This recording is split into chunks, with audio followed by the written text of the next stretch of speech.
Well, I hope everyone's having a good day. It's our third full day out here. We got out here Sunday evening. It's Wednesday now.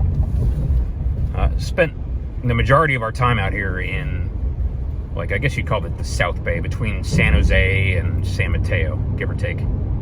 Went up to the East Bay yesterday afternoon to Walnut Creek and Concord area. And now, as you can see, we're crossing the Golden Gate Bridge, heading up to Marin County to do a couple things this afternoon. Used to come out here a lot in the 80s. I don't know how much you can see of that. Probably can't see that much. But we came out here a bunch of times in the 80s. And it was a very different place back then. The tech industry wasn't anywhere nearly as much of a thing as it is now. All that money coming out of Silicon Valley, it's really changed the place. Somebody said that there's been more wealth generated in about a 25-mile stretch of Highway 101 in the last 50 years than there has been in any other place on the planet in any other time frame. It's almost obscene. It's pretty crazy. But I mean, you got a Apple. I think they're worth $3 trillion now. And that's completely transformed the Bay Area. All that money coming out of there. It's obviously pushed the housing values sky high, priced out a lot of middle class people.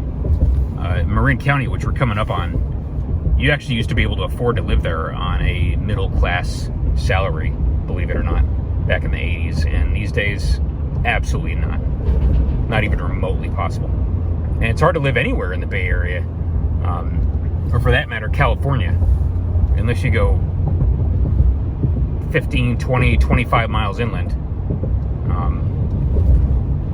away from the ocean. You know, with exceptions. But it's just been unfortunate how that's happened in the last, about the last 25, 30 years. And it's become unlivable, unaffordable, at least from a financial perspective, for millions of people. And that's why they're all leaving. Going to Nevada, going to Texas, Nashville, Tennessee, places like that, Florida, Phoenix, Salt Lake City, so on and so forth. And that's causing its own set of problems with the people who are from there, who don't want all these millions of Californians moving there and driving up the property values almost to what they are out here in the Bay Area. It's just a real unfortunate situation. Anyway, again, the scenery is beautiful. They have two seasons here in Northern California. They have the dry season and the rainy season, and we're in the rainy season now. But regardless, a couple other comments I want to pass along about this Suburban that we've been driving. It's the 2022. Said a lot about it last night, and I do have a few things to add. And the first thing is a correction, where I said there was no type of no self-driving of any kind that it could do, whether that would be lane keeping, lane centering, two different things, or the semi-autonomous systems like Blue Cruise that Ford has or Super Cruise that GM has. I did not think this vehicle had anything like that, and it turns out that it does have something, basically the most rudimentary version, which is called lane keeping. And so, fiddling around with the controls, it happened upon it and activated this morning, and been using it a little bit over the course of the day. And unfortunately, it just doesn't do the job. It's almost worse than if there was nothing there. So right now you can see lane keeping is up. And what it's supposed to do is keep you from drifting out of your lane. It doesn't keep you centered in the lane the way lane centering does. And so it won't actually take over the steering. All it does is keep you from drifting out of your lane. And the problem that creates, really, is that, here, I'll pull off here.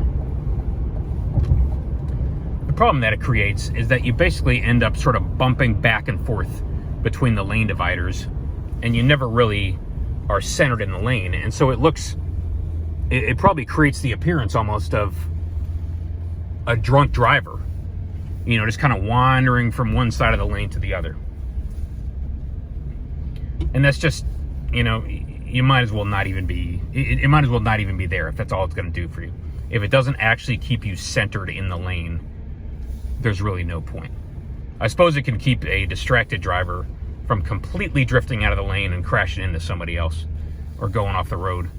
But for someone who's a conscientious driver who's actually paying attention, it's not going to reduce your workload in the least. You still have to,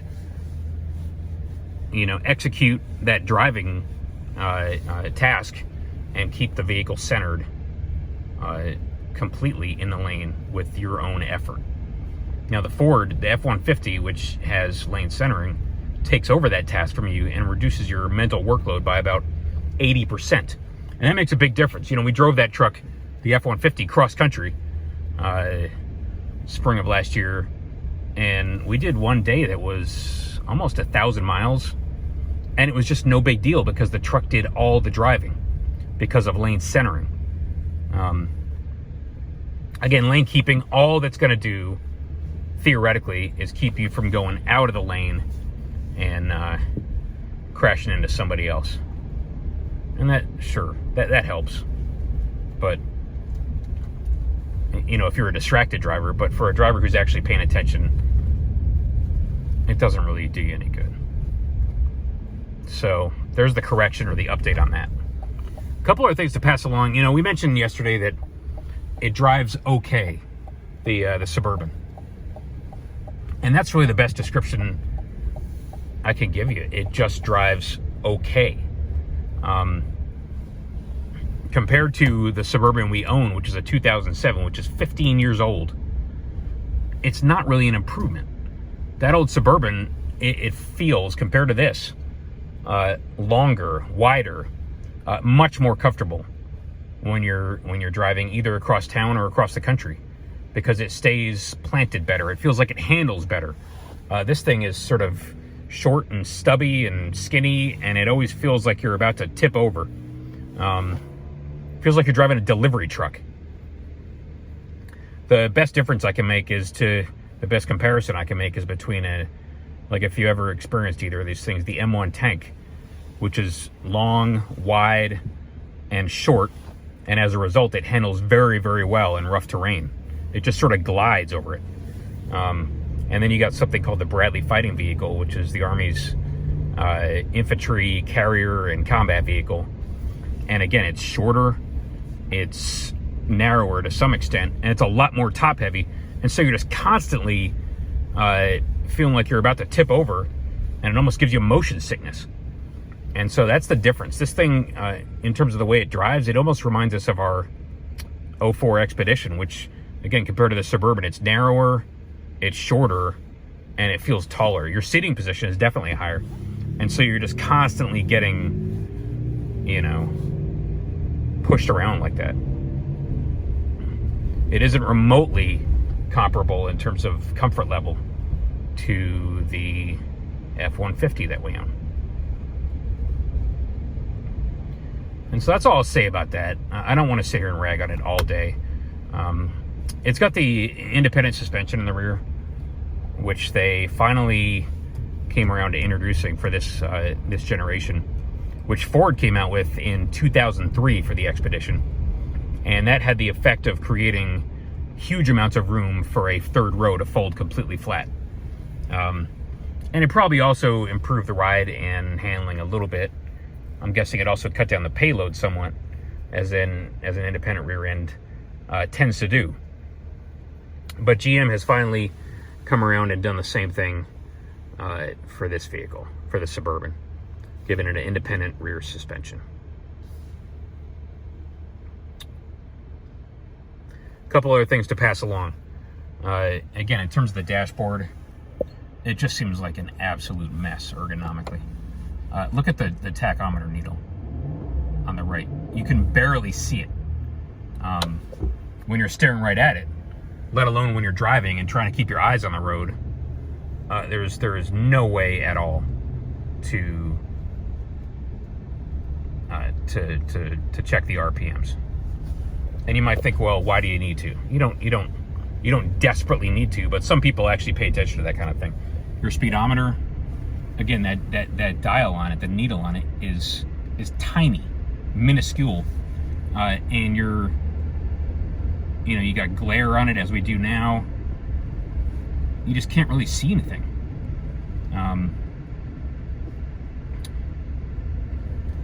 Fortunately, there's a digital readout in the middle, and then you got your heads-up display projected out in front of the vehicle. And so,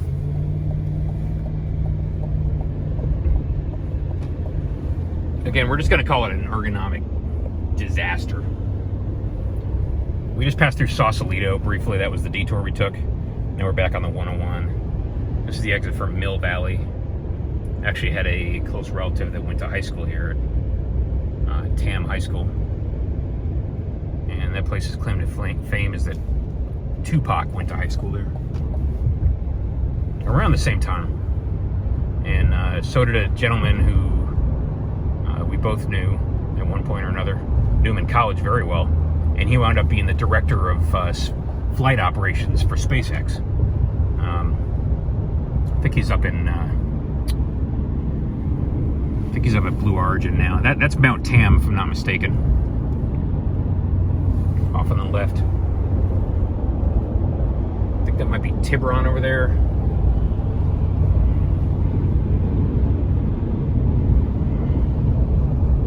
Marin County is just a very, very pretty area. And again, back in the day, you could afford to live here on a normal person's salary. Not so much anymore. There were a lot of yuppies here in the 80s. A lot of yuppies with their, the old BMW 318 or 325, the old 911 Targas, and the Mercedes 190s. Those, the little version of the Mercedes and the BMW. A lot of people had those back in the 80s. Now everybody drives a Tesla. A couple other things to pass along. We mentioned it last night. This shifter here is just a mess. I'm not sure who thought it was a good idea. It's gimmicky. It doesn't add any functionality whatsoever. It saves GM a lot of money because they don't have to build a shifter lever and all the switches and parts that go along with that. But you're not going to be able to do that by feel. You're going to have to stare at it. And a good shifter lever, you don't even have to look at it. You just, again, Tesla, they're kind of everywhere here. Again, a good shifter lever you should be able to operate without even looking at it, just by feel. And this thing, absolutely not. As far as we're concerned, the best shifter that's ever been made was the one that came out of the E-Class Mercedes from a couple years ago, and which Tesla then bought and put in the Model S. Completely intuitive, easy to use. It's up and out of the way. It's not one of those console shifters like the F-150 has, and I think the Expedition now, which eats up console space. It's up and out of the way on the steering column where it belongs.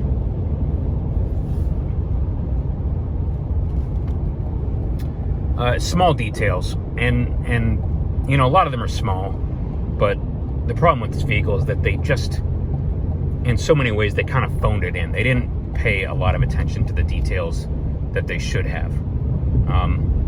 The turn signal, you can barely hear it. I don't know if you can hear it. Yeah, I mean, it's kind of there. But it's very easy to accidentally leave it on and look like an idiot driving down the highway with your blinker on for, 5, 10, 15 minutes. Passing through Corte Madera here, coming up on Larkspur. Interesting fact about Mount Tam and the Muir Woods. That's where they filmed like the scenes from Return of the Jedi with the Ewoks in them. The whatever that was called, the Endor. They filmed that all over there. George Lucas used to live there, I guess. Maybe he still does.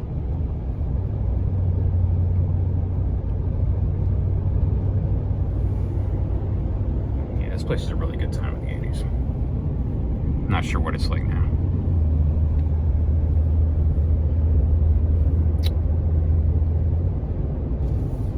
Here, we'll jump off here. So this is Larkspur. And there was a Clint Eastwood movie that was filmed here back in the 70s before any of the development was done. And so it was just there was nothing here except like a set of trains. Train tracks.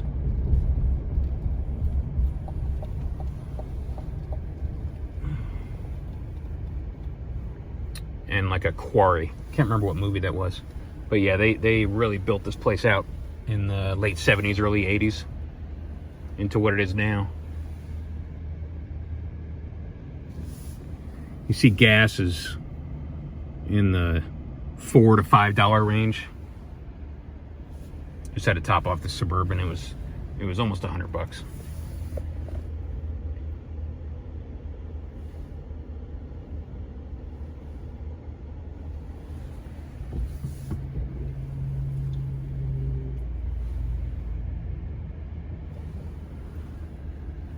One or two other things to mention before we end this. There's a neat feature for the rear liftgate, which actually we'll just jump back on the highway. Go one more exit down. There's a neat feature for the rear liftgate, and when you walk up to the vehicle and it's dark out, there's a little Chevy logo that's projected onto the ground under the right rear corner of the vehicle. And if you've got the key in your pocket and you sort of wave your foot where you see that logo, it will open and unlock and open the rear liftgate. And so that's kind of neat. And so there are some features that are useful and well thought out, but for the most part, you just get the sense that they did the bare minimum and called it done. The level of attention to detail that goes into something like the F-150, they put into it. You know, we've had it for a year almost, and we're still discovering neat new features that we didn't know it had, and appreciating the features that we already knew about more and more and more as time goes on. That's the ferry terminal over there. That's where you can jump on the ferry and be in downtown San Francisco in, I don't know, 20, 30 minutes and cut down your commute by about 50 to 75% compared to driving in during rush hour.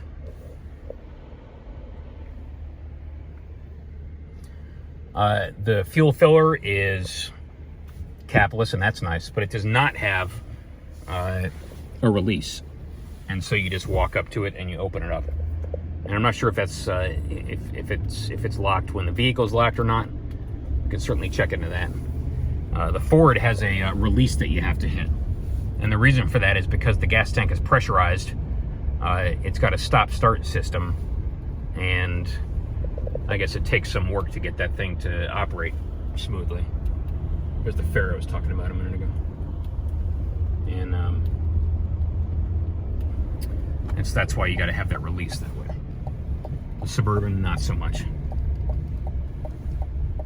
Talked about the power yesterday, and it's like we said, you know, the F-150 with the EcoBoost, we are not a fan of small turbocharged engines in big vehicles. It just seems like you're asking for trouble in terms of long-term durability. But in a great many ways, the F-150 and that engine have proven themselves, and they've gained tremendous acceptance over the years, over the decades. Well, decade plus now. And so most people have sort of moved on, and they do not demand a large V8 anymore. The Suburban here has I think a 5.3 overhead valve. It's not overhead cam, it's overhead valve, non-turbocharged, very, very conventional, old school V8 engine. And in a lot of ways, the marketplace is kind of done with it, because the F-150, the Expedition, and similar products, they've got the high pressure turbocharged V6, and it just works, and it provides an absolutely tremendous amount of power, and it's effortless, and it comes on quickly. There's no lag.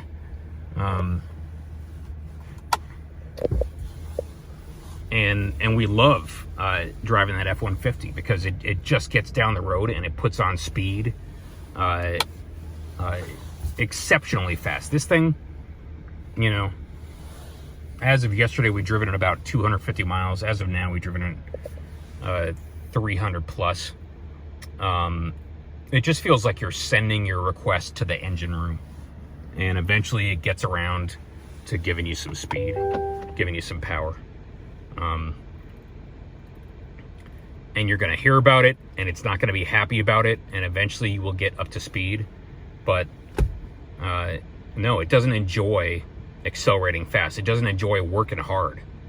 You do not get that sense at all. You get the roar of the V8, and that's great, but we'd rather have an engine that wants to work hard and is happy to generate huge amounts of power and torque, and accelerate faster than you'll ever need to. And that's all we're going to say about that. Overall, not to trash this vehicle, not to rag on it endlessly, but suffice it to say, we're not in any rush to get one. Even the one with the diesel, the baby Duramax, the 3-liter straight 6 diesel, which on paper sounds like a great idea. You know, we've heard issues with it. We've heard, you know, obviously there's that oil pump that's belt driven, that you got to drop the transmission in order to change. And people will say, no big deal. Dropping a transmission is not that hard. But should you really have to do it just to change the belt that's driving your oil pump? You know, a lot of cars have a gear driven oil pump. And then there's issues with the other issues where we're hearing about that small Duramax having a lot of trouble starting, I think. And there's a lot of warranty claims going on about that. So, yeah, theoretically a diesel Suburban would be a neat idea on paper. But just from driving it for a couple days, the way it drives, the features, this absolutely hideous digital dashboard, not really feeling it. If they had an Expedition with the 3-liter Power Stroke diesel in it, that would be a neat product. That would be a tremendous product, especially if you do a lot of towing as we do. But Ford has seen fit to get rid of the diesel and the light-duty pickups, so that's not going to happen. They might be coming out with a hybrid Expedition, that's the rumor, in 2023, which may or may not have Pro Power on board. And that would be a hell of a product. We've driven the current generation Expedition. It doesn't look that good on the outside. It looks pretty boring and, you know, unimpressive on the outside, but it drives great and it makes tons of power. Both of which this thing does not. So, either way, just thought I'd add a few more details, a little more background on this thing, on the 2022 Suburban. For people who like it, you know, I wish them the best. But we've gotten used to the F-150, and it drives great, has a million useful features. It's great to live with. Like I said, little stuff like the console here, it's only maybe 6 inches deep, and so you're going to fill it up a lot quicker than you would the one in the F-150, which is about twice as deep, and it has outlets. This thing doesn't have outlets, so for both front seat passengers put together, you got a total of one USB conventional, one USB-C, and a cigarette lighter outlet, and that's it.